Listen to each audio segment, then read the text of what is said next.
Hi, today I'm going to be making some peanut butter balls covered in chocolate.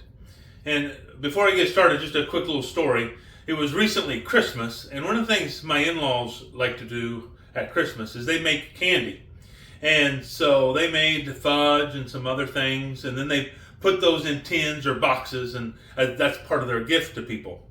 Now, in my tin was some chocolate-covered peanut butter balls, and they were very good. And then there were some to share at Christmas time. And I came home and I took that tin to work. And when I brought that tin back, my wife, Sharon, said, "Oh, do you have any of those peanut butter balls left? Because I really wanted some more of those." And I said, "Well, I wish you'd have told me that about 2 days ago because I ate them all." So today I'm going to be trying to make some chocolate-covered peanut butter balls. And I don't know if it's the same recipe that my in-laws used, but we're going to see how it works out. So I got this recipe off of a website called dinnersdishesanddeserts.com, and it's a lady named Erin, and it looks like she has some really good recipes on there. So we're going to try that today. And the first thing we're going to do is we're going to take 1.5 cups of peanut butter. Now this is a great measuring device. It comes from Pampered Chef, and you just set it to how much ever you want, and then you put it in there, and when you squeeze it out, you have the right amount, and it squeezes out so nice and easy like that. And then we have 1 pound of powdered sugar. Put that in there gently so we don't have a lot of powdered sugar dust rolling around here. It also has 1 teaspoon of vanilla. Now we're using real Mexican vanilla in here, but if all you have is vanilla extract, then use that. And then 1/2 cup of softened butter.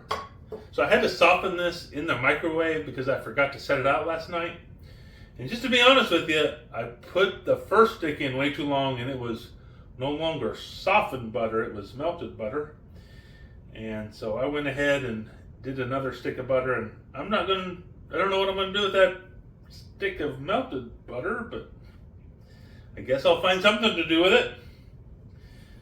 I'm going to mix this up pretty well here. And eventually my plan is to use the little hand mixer I have over here on this. But I think before I can do that, it's going to take a lot of incorporating this powdered sugar into the peanut butter. And also with the butter, because I don't want to get into the situation where I'm just sending powdered sugar all over the place. I think I'm about to the spot where I can probably safely start using this hand blender right here. These come in handy. I do have a actual stand mixer, which is very nice, but this is nice for something like this, because I don't have to get out the big stand mixer, and I can just do this right here on the counter. Turn it off at a nice low speed. Start getting it mixed really well.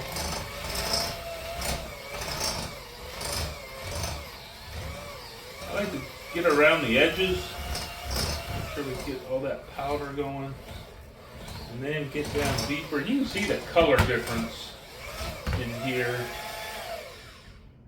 So you can see down here where I just pulled stuff up from the bottom, you can probably see that it's darker than the stuff on top. And so that's kind of what you want to pay attention to. Let's just turn it up a little bit more. Start to really get it where it's a good consistent color.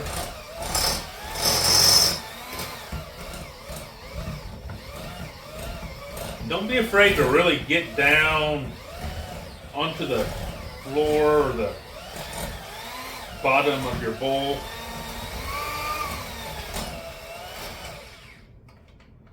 Then you can just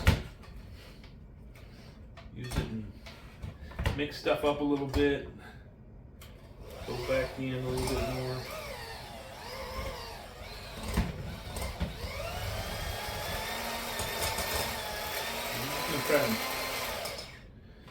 get everything off of these beaters now.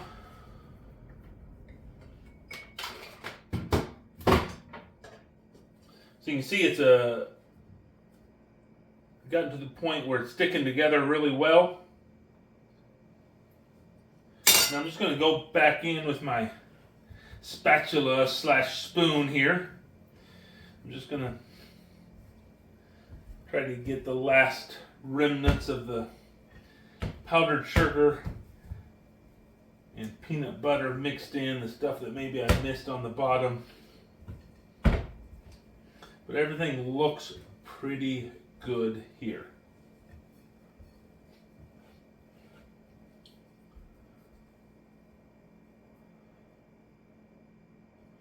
Alright, so now what we're going to have to do is we're going to have to put these into some 1-inch balls.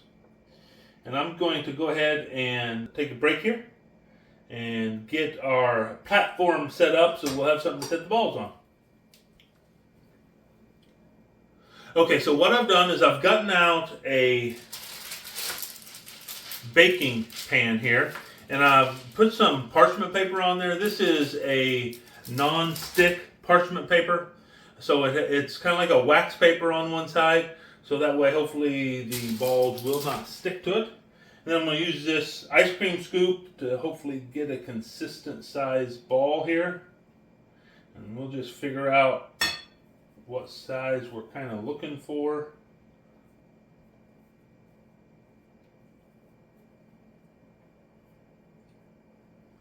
And I'm looking to really not pack it super tight.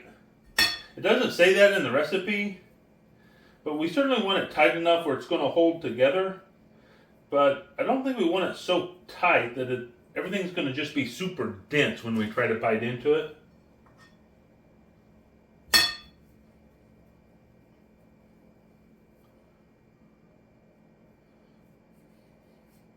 And I don't know that it matters that much that all of these are precisely the same size, but I'm trying to make them pretty close to the same size just so they'll look better. And so I'm going to go ahead and finish rolling these out, and then we'll come back to you.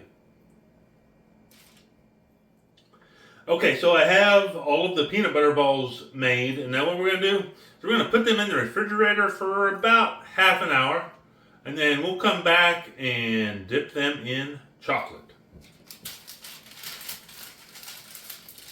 Okay, so we're back. We have the peanut butter balls here out of the refrigerator. They've been setting up for about half an hour. Now we're going to go ahead and melt the chocolate. So what I have here is almond bark, and I have it in this container here. We're going to start melting it in the refrigerator. We're just going to go 30 seconds at a time. We'll see what that does. I'm not really sure. So here's, while we're waiting on that, why don't you all go ahead and make a comment down below. Let me know what your favorite homemade candy is. Now me, I really like these chocolate covered peanut butter balls. Now my father-in-law makes some really good fudge, and so I like the fudge. I like haystacks. Here we go.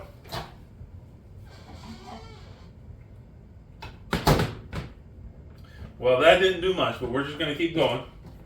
Because what we don't want to do is we don't want to burn it. So go ahead and comment down below what your favorite homemade candy is, and we'll get back to you when this is all melted up. Okay, so we're working on 3.5 minutes in the microwave right now, 30 seconds at a time. So what I did is I just pulled it out, stirred it up at the end of each 30-second timer. I put it in there. Last time I pulled it out, there was just a couple of still solid places left in there. So I'm pretty sure this last 30 seconds is going to do it for us. And we'll pull this out, stir it up, and we will start dipping these peanut butter balls in chocolate. Yeah, this all looks perfectly melted, just like what we're looking for, all smooth in there.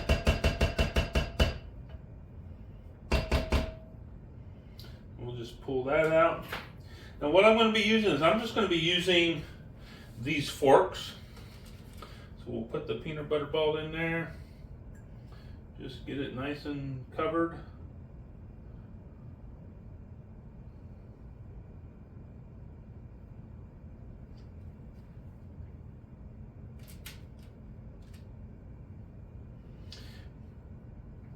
Now, if you want to make what's called Buckeyes, you can use the same exact recipe, and really the only difference is instead of dipping the whole ball in chocolate, you take a toothpick and you insert it in the peanut butter ball, and you just dip it about 2/3 of the way in, and you leave the top of it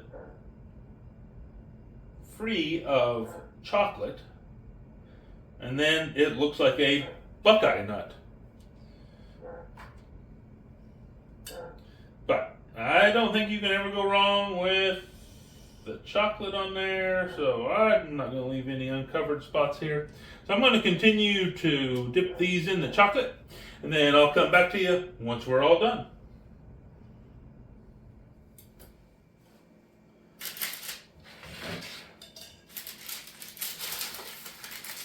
Okay, so as you can see, I have all of the peanut butter balls dipped in chocolate. We're going to let these set up for a few minutes. Then we're going to come back and give them a taste. Okay, we're back and they have set up and the chocolate has solidified around it. So let's try these out.